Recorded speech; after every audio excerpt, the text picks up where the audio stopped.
जी अब्बू। खाना खत्म करने के बाद मेरे लिए चाय बना दो। मुझे कहाँ चाय बनाना आती है, मैंने तो खुद खाना बाहर से ऑर्डर किया है। और मैं देख रहा हूँ कि आजकल रोज रोज ये खाना बाहर से आता है। तुम्हारे पास इतने पैसे कहाँ से आए? कौन भेज रहा है ये खाना? मेरे अपने पैसे हैं, मैं क्यों किसी से मांगूंगी।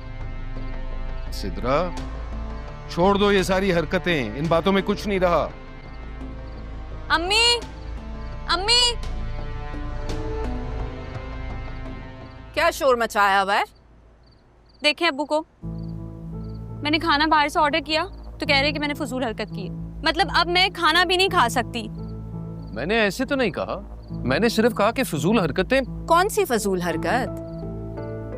नरमीन, तुम समझ रही हो ना मैं क्या कह रहा हूँ? मैं सब समझ रही हूँ कबीर साहब। अभी लड़के से बात करके आ रही है, उसी ने ये खाना भेजा होगा। खुद मैंने अपने कानों से सुना और फिर इसने बात बदल दी। मारिया से बात करी थी, आपके सामने फोन आया था। बताएं अम्मी अब्बू को। तुम अंदर जाओ, तुम्हारे बाप से आज मैं बात कर ही लेती हूँ। जाओ। हाँ, तो मंगवाया था खाना। फिर ये किस डगर पर डाल रही हो हमारी बेटी को? शर्म नहीं आती तुम्हें? नहीं, बेटी है वो मेरी। बेटी वो मेरी भी है, जिसकी जिम्मेदारी मैंने खुद उठाई है। तुमने जो कुछ कमाया अपनी माँ को दिया या खुद लुटाया? ये 4 फूलों के गजरे और 3 कांच की चूड़ियों से जिंदगी नहीं गुजरती है कबीर साहब। उसके लिए मेहनत करनी पड़ती है, कुछ कमाना पड़ता है जो तुमसे होता नहीं है। अपनी बेटी का ख्याल मैं खुद रख सकती हूँ, तुम सिर्फ अपने आप को देखो। और हाँ, खाना मैंने मंगवाया था और मेरी बेटी सच में अपनी सहेली से बात कर रही थी, समझे?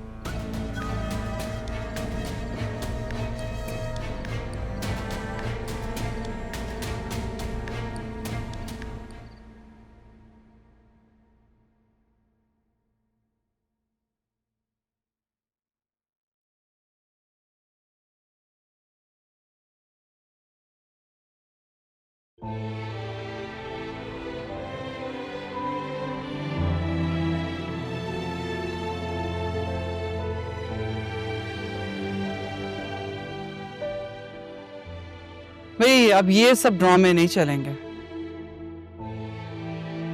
क्या मतलब, कौन से ड्रामे? वही किताब पढ़ने के बहाने किसी और को पढ़ा जा रहा हूँ। वैसे मुझे लगता है अम्मी, आपने मोहब्बत और नफ्सियात दोनों में पीएचडी की हुई है। वरना अल्लाह जाने इतनी गहराई आपकी नजरों में आई कहां से। लेकिन ये अच्छी बात नहीं है।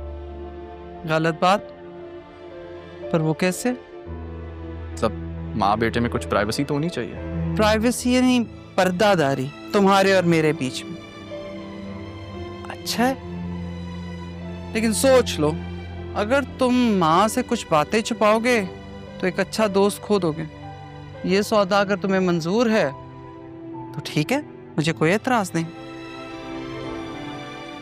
ये तो घाटे का सौदा है ना फिर।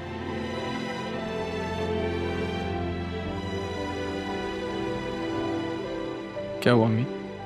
बेटा, ये गलती से भी किसी के सामने नहीं आनी चाहिए। मतलब?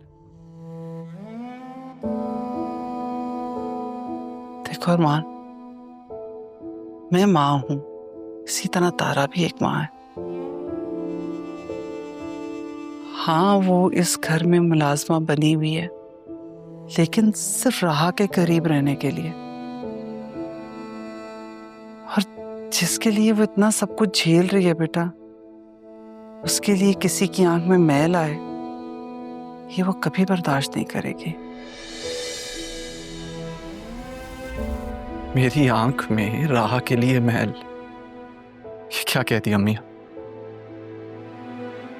जिसके लिए दिल में मोहब्बत होती है ना, उसके लिए आंख में महल पैदा ही नहीं हो सकती। वैसे क्या ही होता ना अगर मोहब्बत जात पात ऊंच नीच देख के अपनी हुदूद में रहती।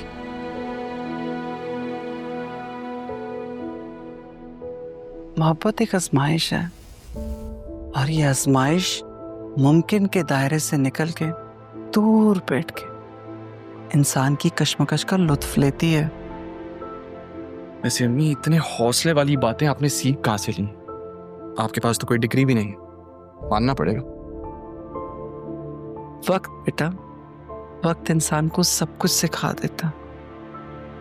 बस तुम ये बात कभी ना भूलना कि हमने इस घर का नमक खाया। तुमने मुझसे वादा किया मुझे शर्मिंदा नहीं करो। अरमान, इंसान कभी हसब नसब और पैसे से बड़ा नहीं होता। बड़ा उसे बनाते उसका किरदार, उसका सर्फ। हमारे खून में दगाबाजी नहीं है। मैं अपने बेटे को बहुत अच्छी तरह से जानती हूँ, समझती हूँ, लेकिन बेटा मैं इस जज्बे को भी जानती हूँ।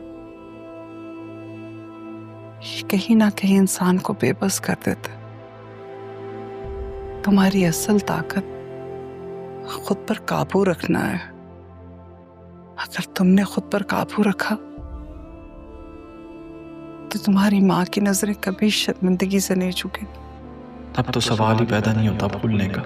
अब तो मुझे राह पी का साथ और उनकी हाँ दोनों मिल गई हैं।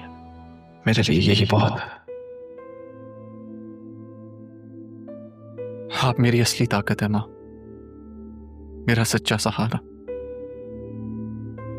खुदा जानता है, मैं आपको कभी शर्मिंदा नहीं होने दूंगा। मुझे अपने बेटे पे पूरा यकीन है। अच्छा चलो मुझे बताओ, कुछ और चाहिए? कुछ रह गया तो वो भी निकाल के ले आओ। पैकिंग कर लो, फिर तुमने जाना तो। सुबह किस वक्त जा रहे हो तुम?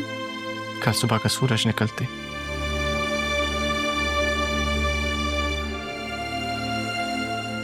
अल्लाह मेरे बेटे को कामयाब करे और उसको अपनी हिफाजत में रखे।